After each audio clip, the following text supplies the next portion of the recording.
প্রত্যাশা আর প্রাপ্তি মিলে গেল এক বিন্দুতে। দুর্দান্তভাবে এএফসি এশিয়ান কাপ বাছাই শুরু করেছে বাংলাদেশ অনূর্ধ্ব 17 দল।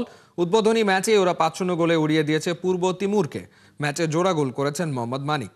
ম্যাচের শুরু থেকে আক্রমণাত্মক খেলা। বাংলাদেশ প্রথম গোল পায় 11 মিনিটে মানিকের ক্রসে হেডে বল জালে জড়ান রিফাত কাজী।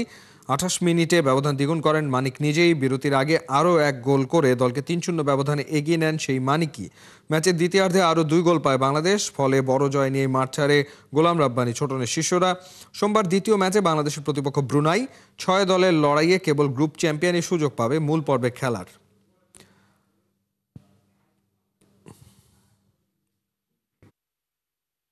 খেলাটা নিজেদের দখলে ছিল এবং নির্দেশনা যে ছিল যে আমরা যেন আর্লি গোল পাই, সেটাই করতে পেরেছে। আসলে আমাদের যে পরিকল্পনা ছিল পুরোটাই তারা এক্সিকিউট করেছে। ফলে আমরা আল্লাহর রহমতে 5-0 গোলে জয়লাভ করেছি প্রথম খেলায়, এবং প্রথম খেলায় জয়লাভ করাতে আমাদের এই টুর্নামেন্টের শুরুটা ভালো হয়েছে। এবং দেশবাসীর কাছে আমি দোয়া চাই যেন আমরা পরের ম্যাচে আরও ভালো ফুটবল খেলতে পারি।